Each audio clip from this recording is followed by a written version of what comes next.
À la une de ce 20h, la nouvelle est tombée ce matin, report du référendum initialement prévu le 19 mars prochain.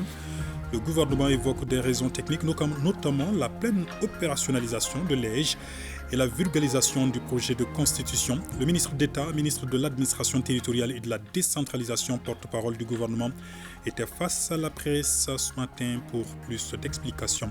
Fin de la visite du Premier ministre au Qatar, avant de quitter Doha, le chef du gouvernement a rencontré le président du patronat qatari. Ce dernier annonce que des hommes d'affaires de son pays se rendront au Mali après le Ramadan pour des explorations. À suivre le point avec nos envoyés spéciaux, Sidiki Dambélé et Aruna Diarra. Trafic ferroviaire national, nous embarquerons à bord du train de l'information et de la sensibilisation. Il a quitté Bamako hier pour Caille avec le message de la relance prochaine du train voyageur. Ambiance Akita dans cette édition. Mesdames, Messieurs, bonsoir et bienvenue dans cette édition en direction Koulouba où le président de la transition a reçu tout à l'heure en fin d'après-midi le président de la fondation Marif de Tirkuye. Les deux personnalités ont évoqué le démarrage du tournoi sportif sous-régional organisé par la fondation Marif ici à Bamako. Il a aussi été question de l'apport de la Fondation Marif à l'éducation dans notre pays. Nous écoutons le président de cette fondation au micro de Mamari Kone. Öncelikle Mali hükümetine çok teşekkürlerimizi arz etmek isteriz. Sportif qui s'est déroulé au Mali en représentant 10 pays africains qui sont venus présenter leur tournoi sportif ici. Et c'est dans ce cadre-là que nous sommes venus visiter son Excellence Monsieur le Président et demander son soutien dans le domaine éducatif entre les deux pays. Evet, bugün diyor Mali ve Türkiye arasındaki diyor eğitim alanındaki bakış açısı nasıldır? Devlet başkanlığı da bu çerçeve. Comme nous savons très bien que les deux pays donnent une grande importance à l'évolution dans le domaine éducatif et nous sommes ici présents non pas seulement en faisant de la commerce, mais nous sommes présents avec nos écoles. Comme vous le savez, nous sommes présents dans 26 pays africains avec 21 000 étudiants qui contribuent à l'évolution dans le domaine éducatif. Et parmi ces pays africains, le nombre d'écoles qu'on a plus, et c'est au Mali, avec 3 000 et quelques élèves, 3 400 élèves. Et c'est avec ces contributions à l'évolution de ce pays et de l'éducation réciproque, nous allons continuer en tant que les deux pays à donner une grande importance à l'évolution de l'éducation entre les deux pays. Le président il a dit qu'il a bien vu, nous avons bien compris et nous avons bien vu le soutien de son Excellence Monsieur le Président dans le domaine éducatif, avec la présence de son Excellence Madame la Ministre qui est aussi présente. Nous voyons que notre président, le président, donne une grande importance à l'évolution de l'éducation, surtout entre les deux pays. Et il a donné son souhait pour que ces évaluations aillent dans un bref délai le plus loin possible et le plus haut possible. İşbirliği her iki ülkenin eğitim alanındaki gelişmesi ve kalkınmasına önemli katkılar. Le PDG de la Fondation Marif de Tirkuye est reçu en fin d'après-midi par le président de la transition, colonel Assimi Goïta, qui a d'ailleurs présidé le Conseil des ministres tout à l'heure, donc cet après-midi, à Koulouba. Et nous y reviendrons donc au cours de cette édition avec le communiqué, certainement. Avant la fin de cette édition, et le Premier ministre qui est arrivé hier soir de Doha où il a pris part à la 5e conférence des pays les moins avancés, le chef du gouvernement lui aussi a rencontré le PDG de la Fondation Marif de Tirkuye en séjour au Mali. Les deux personnalités ont évoqué le déroulement à Bamako du tournoi sportif organisé par la dite fondation. Le chef du gouvernement et le PDG de la Fondation Marif ont évoqué aussi le soutien du Mali à la Turquie suite au séisme qui a endeuillé ce pays récemment. Je vous l'annonçais, le chef du gouvernement vient donc de boucler sa visite à Doha où il a pris part à la 5e conférence des pays les moins avancés organisée par les Nations Unies, un séjour qatari jugé très fructueux à bien des égards. Je vous propose un extrait de l'interview que le Premier ministre a accordée à nos envoyés spéciaux Sidiki Dambélé et Aruna Diarra à la fin de la visite. Au niveau des Nations Unies, il y a beaucoup de propagande souvent, de narratif qui n'est pas réel, mais j'ai constaté avec beaucoup de bonheur que le secrétaire général des Nations Unies, dans les échanges qu'il a eu avec nous, est très ouvert, très compréhensif par rapport à ce qui se passe au Mali, et surtout nous a indiqué sa volonté de travailler pour tous les pays membres de l'ONU, y compris le Mali. Nous avons échangé sur le statut de l'aménagement actuel et futur des forces internationales. J'ai eu le temps de lui donner le narratif de ce qui se passe au Mali pour une comparaison lucide. Et j'ai cru comprendre que nous nous sommes bien compris en ce qui est en tout cas. Et c'est tout à son honneur, à l'honneur des Nations Unies. Nos frères russes aussi sont très pressés de voir notre président chez eux. Je crois que l'un des grands succès pour eux à ce forum, c'est d'avoir discuté avec la délégation malienne à ce niveau. Et nos frères qataris aussi, nous aurons le temps de préciser un certain nombre de blocages qui sont psychologiques. Ils nous ont posé quelques problèmes. Nous avons indiqué les blocages qu'il y a chez nous et il faut qu'on se donne la main pour les surmonter. Ils nous ont indiqué qu'eux aussi défendent leurs intérêts. À peu près, disons pratiquement ce que notre président dit, c'est leur logique aussi. Donc nous défendons nos intérêts, ils défendent leurs intérêts. Donnons-nous la main en tant que deux pays musulmans. Tous les pays musulmans sont amis du Mali. Tous les pays du monde, tous les peuples d'ailleurs. C'est souvent les dirigeants qui ne comprennent pas. Au Mali, il y a un changement de paradigme. Nous avons le même pays, les mêmes militaires, avec des situations différentes aujourd'hui. La communauté internationale était là. On a changé de leadership. On a un nouveau président qui donne de nouvelles orientations qui sont acceptées par les Maliens. Et nous disons que ceux qui veulent coopérer avec nous doivent aller dans ce sens parce que c'est de l'intérêt de tout le monde. À suivre l'intégralité de cette interview demain, juste après le journal. Des hommes d'affaires du Qatar se rendront au Mali après le Ramadan pour des explorations, annonce du président du patronat qatari lors de sa rencontre avec le Premier ministre, Dr Choguel Kokala Maïga, qui a développé toutes les potentialités du Mali dans les domaines agricoles, énergétiques ou encore des infrastructures. Rencontre suivie par nos envoyés spéciaux à Doha, Sidiki Dambélé et Aruna Diarra. Le Qatar est intéressé par les potentialités du Mali dans presque tous les domaines de développement. Et pour les matérialiser, une délégation d'hommes d'affaires qataris se rendra à Bamako après le mois de Ramadan. Avec les opérateurs économiques maliens, ils vont explorer tous les domaines de coopération. Il a dit que nous sommes aujourd'hui avec son Excellence et on a parlé qu'il y a une équipe d'hommes d'affaires qui va visiter Mali. Et chacun va voir quels sont les axes qu'il va investir là-bas.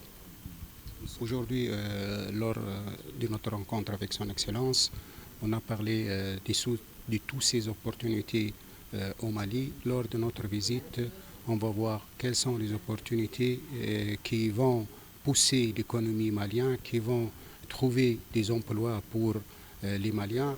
Et Inch'Allah, on va trouver une entente entre les deux pays pour pousser ces relations économiques et commerciales.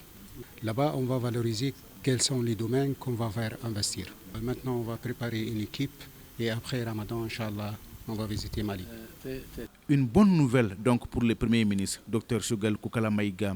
Selon lui, toutes les dispositions seront prises pour accueillir et nouer des partenariats gagnant-gagnant avec les opérateurs économiques qataris. Ça fait ma deuxième rencontre avec le patron des patrons du Qatar. Et à l'issue de cette deuxième rencontre, nous avons passé en revue l'ensemble des secteurs où ils peuvent agir. Je leur ai indiqué que notre pays, aujourd'hui, vous avez vu les sabres qu'il a donnés. La première des choses pour nous, c'est la sécurité. Une fois qu'il y a la sécurité et la stabilité institutionnelle, tous les investisseurs du monde sont les bienvenus, juste en respectant les principes édictés par les deux parties, l'investisseur et le pays où il investit. Nous allons faire chacun l'effort de respecter les règles de l'autre en veillant à ce que la bureaucratie ne nous mette pas en retard. Il y a des domaines qui ont été cités ici et là, l'agriculture, la santé, l'éducation, les mines et l'énergie. Bref, nous avons convenu que quand les opérateurs économiques qataris seront au Mali, ils discuteront avec la partie malienne et on va mettre le focus sur des domaines d'intérêt commun. Déjà, nous avons un mémorandum d'entente qui est signé avec la partie malienne.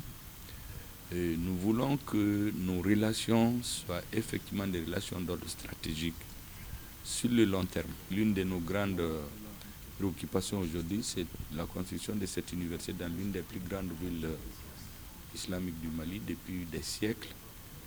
Et qu'en donnant un coup de pouce serait une très bonne chose. Nous avons parlé, il nous a dit qu'ils sont prêts à donner des bourses d'étudiants pour les Maliens et les financer dans n'importe quel pays, y compris dans les pays arabes. Bref, on a fait un tour d'horizon et nous pensons qu'à l'arrivée au Mali, l'agenda va être mieux élaboré en fonction des centres d'intérêt des deux parties. Au-delà des opérateurs économiques, le Premier ministre a multiplié les opérations de charme à Doha pour mieux vendre la marque Mali. Il s'est prêté aux questions de plusieurs chaînes, en l'occurrence Al Jazeera arabe et anglais, sur la situation du Mali. Il suffit juste d'un grand investissement massif pour réveiller tout ce potentiel. Nous sommes un pays agro-pastoral par définition. Donc notre vision, c'est que si aujourd'hui on pouvait faire des grandes industries agro-pastorales, on combine tout de manière que et le Mali et le Qatar trouvent leur compte. Le Mali a la terre, a l'eau, a le soleil, a les hommes, a les femmes. Le Qatar vient avec ses investissements. Nous investirons et chacun aura son compte. En tout cas, c'est sur des notes d'espoir que le Premier ministre retourne à Bamako, espoir de concrétiser toutes les promesses tenues à Doha dans les meilleurs délais pour le bonheur des Maliens.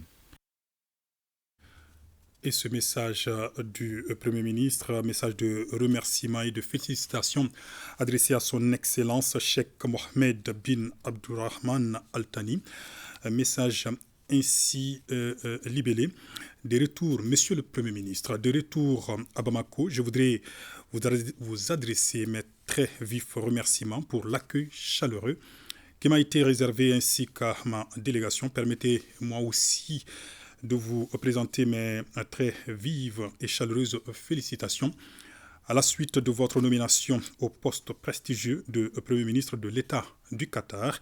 Je saisis cette heureuse occasion pour vous assurer de ma disponibilité constante et de celle du gouvernement à œuvrer de concert avec votre Excellence au renforcement de la coopération bilatérale Mali-Qatar au bénéfice mutuel de nos deux pays et de nos deux peuples frères et amis. Je tiens également à exprimer au grand peuple et au gouvernement qatari ma très haute appréciation pour l'organisation réussie de la 5e conférence des Nations Unies sur les pays les moins avancés que Doha a abrité avec brio du 5 au 9 mars 2023. Le succès de cette conférence vient conforter l'excellente réputation de votre pays et de son rayonnement après l'éclat planétaire de la Coupe du Monde FIFA 2022 qui a fait la fierté à la fois du Qatar et de tout le monde musulman. En vous renouvelant mes vœux de réussite dans l'accomplissement de votre exaltante mission, je vous prie de croire, Excellence, Monsieur le Premier ministre, en l'assurance de ma très haute considération. Signé Dr Choguel Kokala Maïga, Premier ministre, un message de remerciement et de félicitations adressé donc à son homologue qatari. On en vient à la principale information de la journée. Initialement prévue le 19 mars prochain, le référendum sur la nouvelle constitution connaîtra un léger report. Déclaration faite ce matin par le ministre d'État, ministre de l'administration territoriale et de la décentralisation, porte-parole du gouvernement. C'était au cours d'une conférence de presse tenue à son département. Le colonel Abdoulaye Maïga a notamment lu devant la presse le communiqué du gouvernement annonçant ce report. Je vous propose de l'écouter, des propos recueillis par Yaya Konaté. Le gouvernement de transition informe l'opinion nationale que la date du référendum, prévue le 19 mars 2023, dans le chronogramme des réformes politiques, institutionnelles et électorales de la transition, connaîtra un léger report.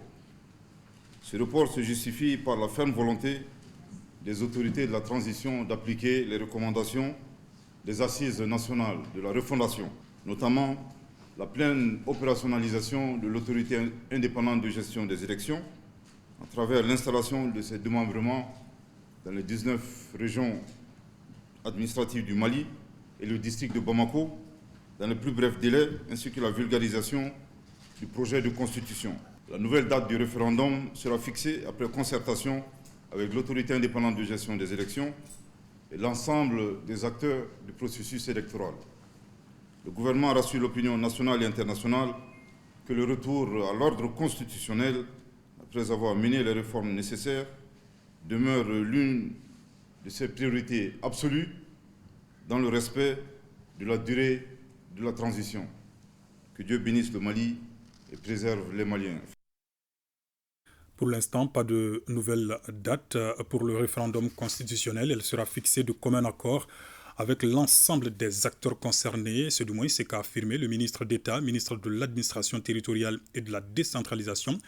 Mais avec le texte de la réorganisation territoriale et le projet de nouvelle constitution, de grandes avancées sont enregistrées sur le chantier des réformes en cours.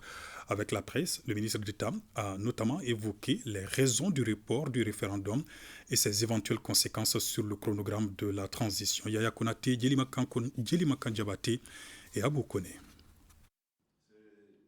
Un léger report du référendum constitutionnel, mais un engagement à respecter le chronogramme de la transition.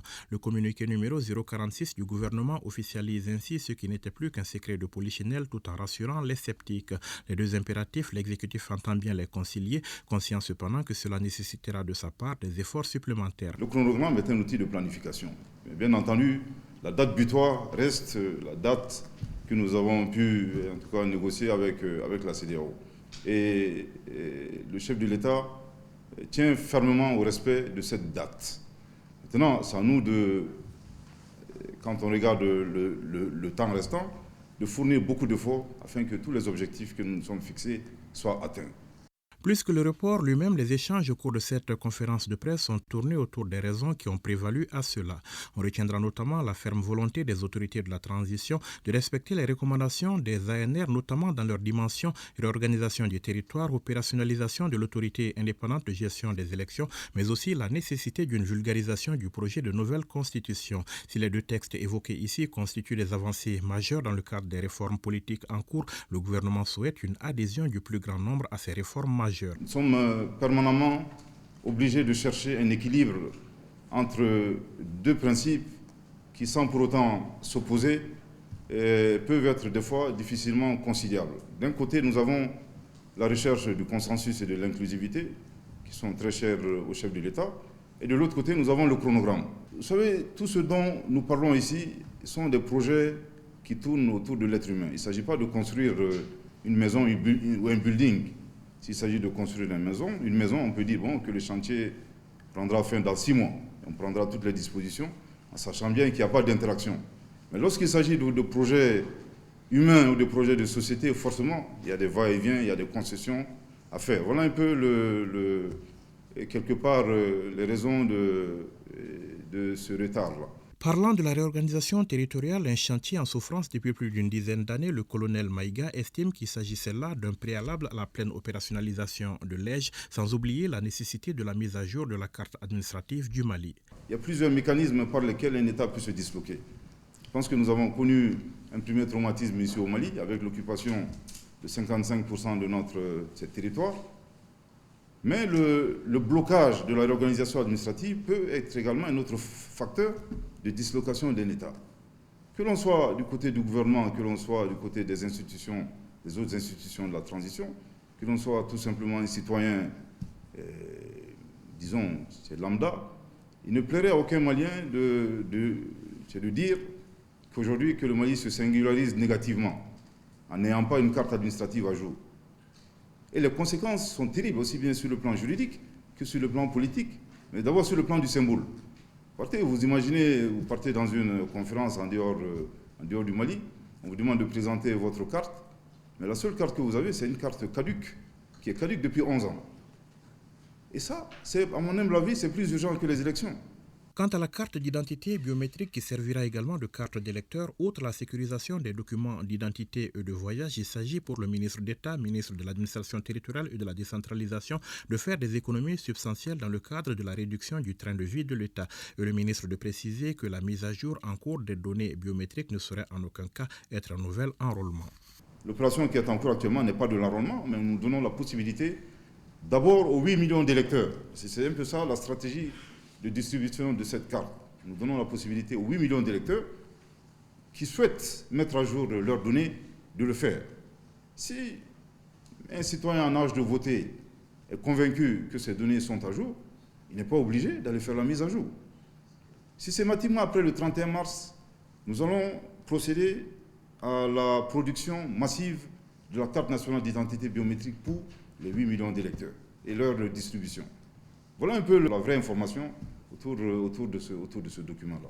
Le colonel Abdoulaye Maïga rassure, la nouvelle date du référendum constitutionnel sera fixée de commun accord avec l'autorité indépendante de gestion des élections et l'ensemble des acteurs concernés par le processus électoral. Quant aux partenaires du Mali, ils sont témoins, affirme le ministre, des avancées effectuées par notre pays, mais aussi des difficultés rencontrées dans le cadre d'un mécanisme conjoint de suivi.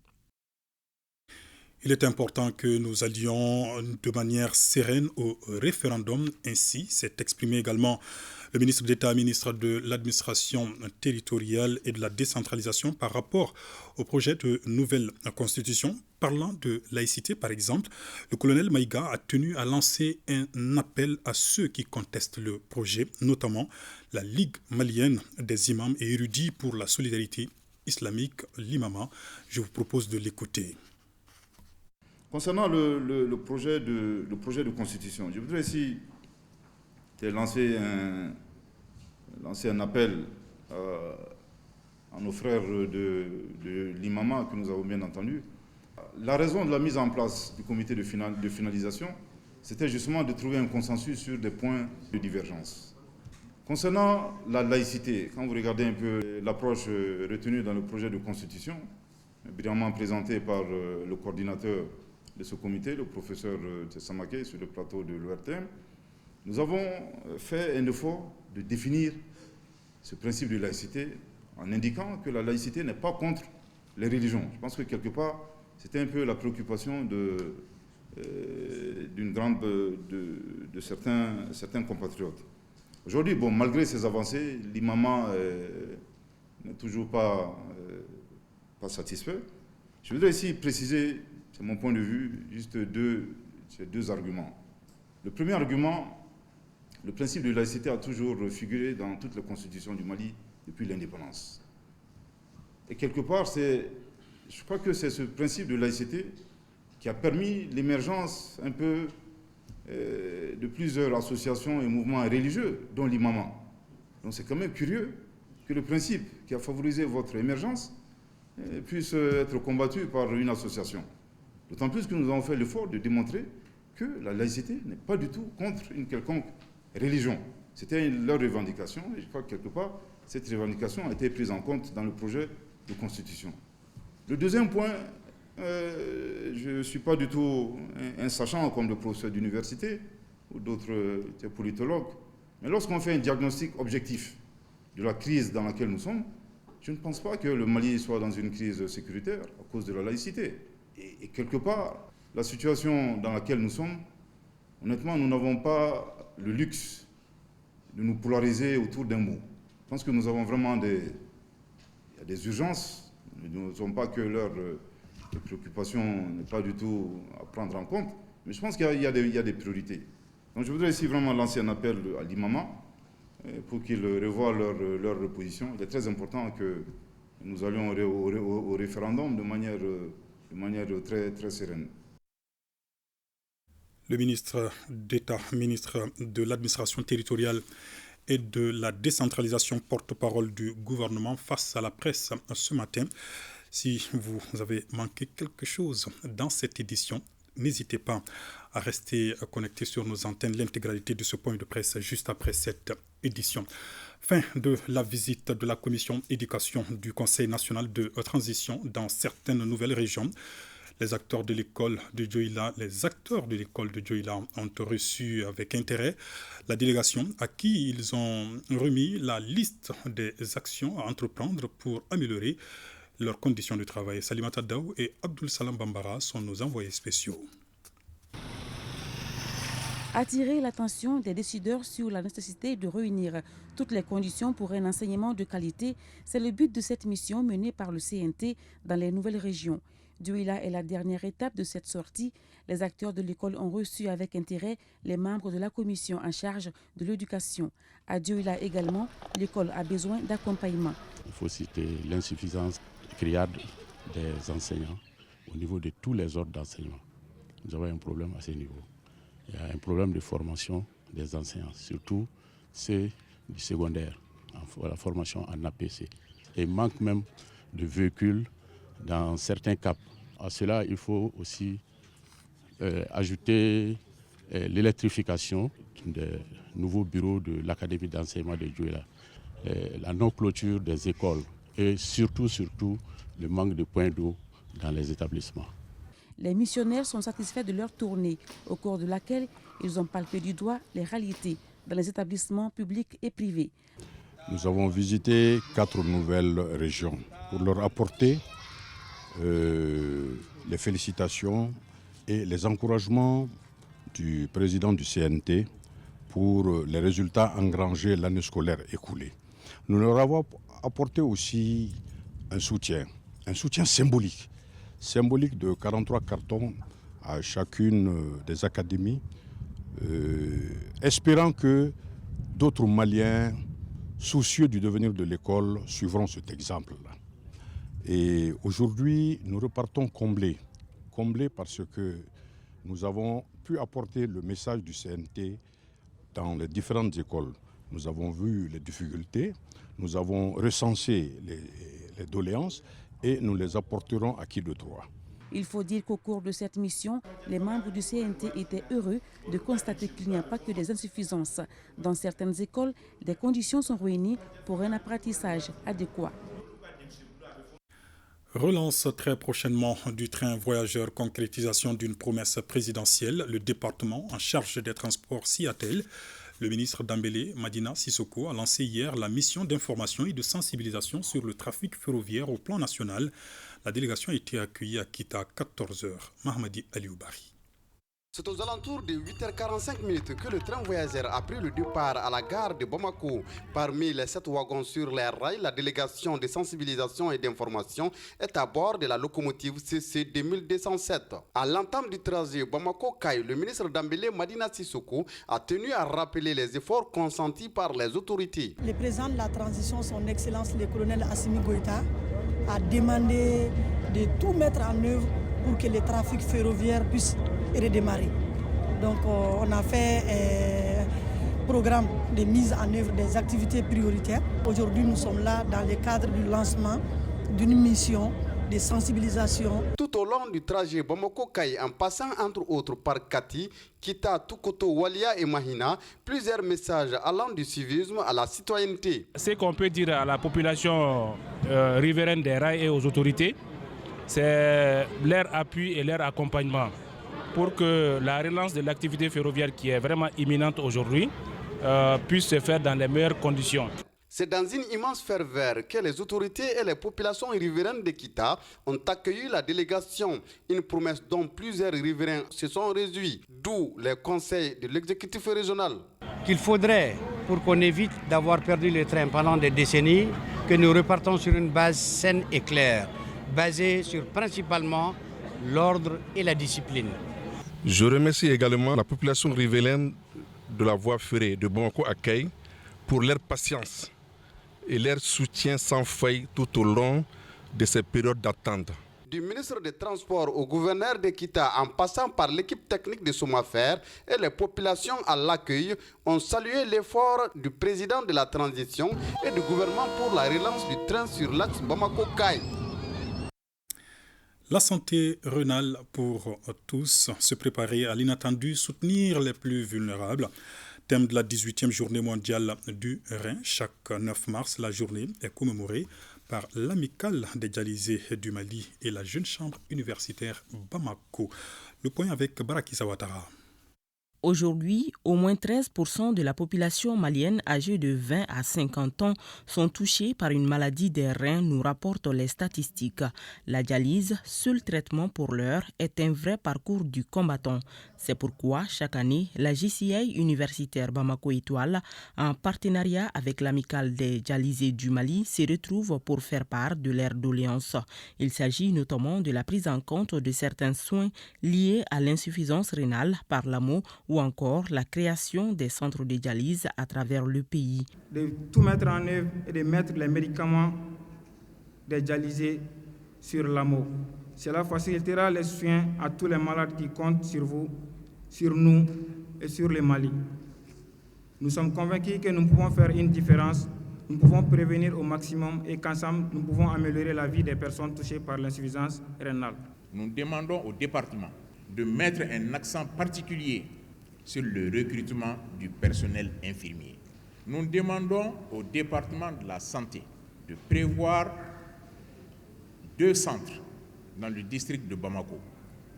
Un centre en commune 6 qui sera logé à l'hôpital du Mali et un centre de dialyse péritonéale, cette fois-ci à la clinique marocaine. Le représentant de la ministre de la Santé et du Développement social dit avoir pris bonne note des préoccupations et rassure que certaines d'entre elles sont en train de se concrétiser, dont la décentralisation des centres de dialyse. Et le point Covid du jour, ce vendredi, les services de santé ont enregistré 2 nouveaux cas positifs sur 178 tests réalisés. On note 6 patients guéris et pas de décès. À ce jour, l'on note 38 patients sous traitement. Le Bureau de restructuration et de mise à niveau des entreprises industrielles entend apporter toute son expertise à des entreprises, 6 au total, 6 entreprises industrielles au titre de l'année 2023. Information donnée à l'ouverture de la 15e session ordinaire du conseil d'administration de la structure. On en sait plus avec Jules Sambou-Sissoko. Les travaux de la 15e session ordinaire du conseil d'administration du Bureau de restructuration et de mise à niveau des entreprises industrielles portent sur des sujets relatifs à la promotion de la compétitivité de nos entreprises. D'ores et déjà, 6 entreprises figurent sur l'agenda 2023 du BRMN. Sur 6 entreprises programmées pour l'année, on a pu prédiagnostiquer 3 entreprises et on a entamé le processus de diagnostic stratégique de ces 3 entreprises. Le budget de 2023 aujourd'hui s'élève à environ à 310 millions. Les perspectives sont telles que nous pourrons mobiliser ces 310 millions en même temps et couvrir les besoins qu'on avait arrêtés. Un nouveau programme de restructuration appelé Phase de relance 2 est élaboré pour la période 2023-2025. Ces objectifs spécifiques consiste à mettre en œuvre des actions de restructuration et de mise à niveau des entreprises et des services d'appui à l'industrie, en vue de renforcer leurs capacités institutionnelles, techniques, économiques et financières pour une amélioration de leur position concurrentielle sur les marchés. Pour la poursuite de la mission de notre structure, avant l'adoption de cette nouvelle phase de relance 2, le ministre de l'Industrie et du Commerce nous a instruit pour l'année en cours la poursuite des activités tirées du programme de la transition. Au cours de cette session, les administrateurs sont sollicités à continuer d'intervenir auprès de leurs structures respectives pour la mobilisation des ressources financières en faveur de la mise en œuvre de la phase de relance 2. La Banque mondiale consulte les acteurs régionaux sur sa nouvelle stratégie d'engagement au Mali pour les 3 prochaines années. C'est à travers son projet de déploiement des ressources de l'État pour l'amélioration des services. Le but est de recueillir les avis des parties prenantes sur la pertinence des priorités de la Banque mondiale au Mali. Boubacar Sankari. C'est un espace d'échange entre le groupe de la Banque mondiale et les services déconcentrés, les collectivités territoriales, la société civile et le secteur privé sur la nouvelle stratégie de la Banque mondiale au Mali pour les 3 prochaines années. L'objectif de ces consultations est de recueillir votre avis sur la pertinence des priorités de la coopération de la Banque mondiale au Mali, tel que défini dans notre note d'engagement pays. Cette note d'engagement pays, appelée aussi nouvelle stratégie de la Banque mondiale au Mali, a été présentée aux parties prenantes. Et elle présente plusieurs axes parmi lesquels le renforcement de la décentralisation et la fourniture de services sociaux de base aux communautés, l'appui pour la résilience des populations dans des situations difficiles, des activités aussi dans le cadre du changement climatique. Il y a beaucoup de matières, les besoins sont énormes, donc nous comptons sur la Banque mondiale. Nous allons échanger pour donner nos avis, nos appréciations, exposer nos problèmes, nos préoccupations, nos aspirations profondes pour ensemble que ces aspirations, ces préoccupations soient prises en compte dans la nouvelle stratégie d'intervention de la Banque mondiale pour les 3 années à venir. Au terme de cette journée d'échange, la Banque mondiale pourra réajuster et améliorer sa nouvelle stratégie pour les exercices 2023, 2024 et 2025. En troisième région, lancement du festival Bani à Nakomo dans le cercle de Kadiolo. La 3e édition de ce cadre de brassage enregistre la présence des délégations venues notamment du Burkina Faso et de la Côte d'Ivoire. Le reportage est signé Moustapha Doumbouya. Le festival Bani ou vestibule en langue sénoufo est un cadre de brassage qui s'étend sur une semaine. Il est organisé par l'association culturelle Yeredon de Kadiolo. C'est le village de Nakomo, dans la commune de Kadiolo, qui abrite cette 3e édition de Gbani, placée sous le thème « La culture, vecteur de paix, de cohésion sociale et d'unité nationale ». Sans la paix et l'entente, aucun développement n'est possible. La culture est très déterminante aussi dans le développement. L'innovation cette année, c'est l'organisation d'une foire, d'un concours entre les élèves, d'une conférence sur la paix et d'autres surprises. Vous conviendrez avec moi que les vastes chantiers de valorisation de notre patrimoine culturel sont porteurs de valeurs, de repères. Ils constituent des leviers d'identité, de cohésion sociale, de mobilisation collective. La 3e édition du festival Gbani enregistre la présence des délégations du Burkina Faso et de la Côte d'Ivoire. Plusieurs villages de la commune de Kadiolo prennent aussi part à ces rendez-vous placés sous le parrainage du ministre délégué en charge de l'action humanitaire. La culture est un levier très important dans l'ère de la refondation, car je l'ai toujours dit, la refondation ne consiste pas à amener un nouveau type de Malien, mais il s'agit de renouer avec l'ensemble des valeurs qui ont toujours fait la grandeur de ce pays. Acceptons d'être nous-mêmes. Acceptons de se donner la main. Restons debout, unis et dignes derrière le président de la transition, son Excellence le colonel Assimi Goïta. Le lancement de la 3e édition du festival Gbani est marqué par des prestations folkloriques et la remise d'une attestation de reconnaissance par le ministère de la Culture au président de l'association Yeredon, une association qui a d'ailleurs remis un kalao au ministre en charge de l'action humanitaire. Cet oiseau symbolise la paix. Restons en 3e région avec la capitale du Kénédougou qui a reçu une délégation de 9 marcheurs panafricains qui ont quitté Bamako pour Ouagadougou.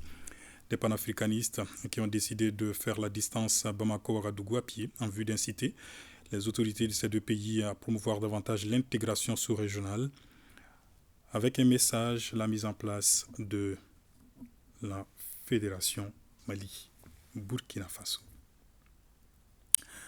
Le ministre en charge des Sports, accompagné de sa collègue de l'Éducation nationale et du président de la Fondation Marif, a donné ce matin le coup d'envoi du tournoi Afrique Jeux sportifs Marif au stade du 26 mars, en plus des élèves de 30 lycées du Mali.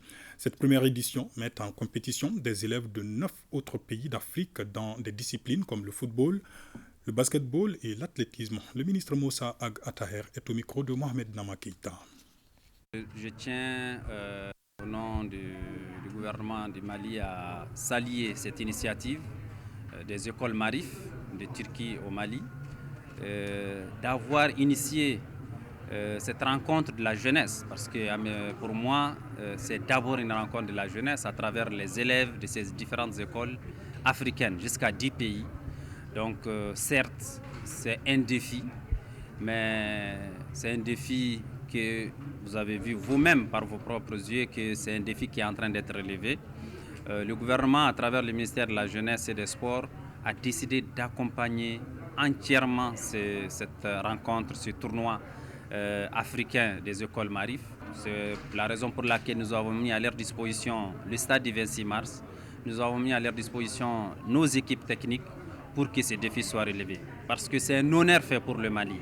Et c'est aussi un message que le Mali lance aux yeux du monde pour dire que nous sommes prêts et nous sommes capables d'accueillir les rencontres, les rendez-vous de jeunesse, de la jeunesse africaine, de la jeunesse internationale et même de la jeunesse mondiale. En étroite collaboration avec les écoles Marif, je pense que ce tournoi sera un franc succès.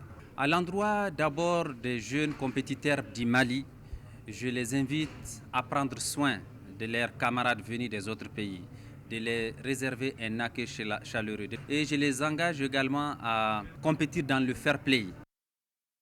Et une note de tristesse pour boucler cette édition. Karunga Keita Keke repose désormais au cimetière de Sabali-Bougou. L'ancien président du Djoliba a été inhumé ce vendredi par une immense foule venue lui rendre un dernier hommage. Décédé dimanche dernier en France à l'âge de 81 ans. Ces obsèques ont eu lieu à Eremakono, au terrain du Djoliba AC à Torokoro-Bougou. Cette cérémonie funéraire a mobilisé presque l'ensemble du mouvement sportif malien. Foutigui Tunkara.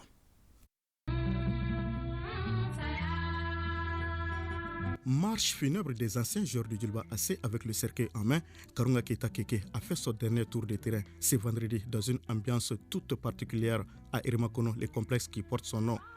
Le monde sportif malien, presque dans son ensemble, s'est associé au Djoliba AC pour rendre à Keke un dernier hommage digne de son rang. C'est bien un douloureux devoir que celui qui m'incombe aujourd'hui de venir adresser un suprême adieu à une des icônes du football malien. Affectueusement appelé Keke, le regretté Karunga Keita restera à jamais gravé dans les consciences collectives, tel ce complexe qu'il a initié et bâti en équipe lors de sa présidence et qui porte aujourd'hui son nom. Les autorités lui ont décerné la distinction du mérite sportif, car il a contribué avec dévouement à écrire les belles pages du sport malien. En cette circonstance douloureuse, l'instant est hautement solennel et les propos sont empreints d'émotion. Amis, parents, proches, collègues de service et autres camarades sportifs, les différents intervenants n'ont pas tari d'éloges à l'endroit de l'illustre disparu. Karunga Keita aura été ce responsable qui a consacré toute sa vie au service du football de notre pays. Joueur au Djoliba, son club de cœur, puis professionnel en France, entraîneur du Djoliba, des Aigles, président du Djoliba et vice-président de la Fédération malienne de football. Keke aura donné toute sa vie pour le rayonnement de notre sport roi. Banquier de son état, le nom Karunga Keita restera à jamais intimement lié au football et sera pratiquement indissociable du Djoliba AC auquel il aura consacré sa vie. Il est dans l'esprit de sa formation, Keke se soucie de l'enfant malien, de l'éducation de la jeunesse. Sa thèse de doctorat sur l'enfance en difficulté au Mali est un indicateur de son engagement. Karunga Keita Keke a été accompagné à sa dernière demeure par une foule immense au cimetière de Sabali-Bougou où il repose désormais. Âgé de 81 ans, il laisse derrière lui une veuve, 5 orphelins et un monde sportif inconsolable.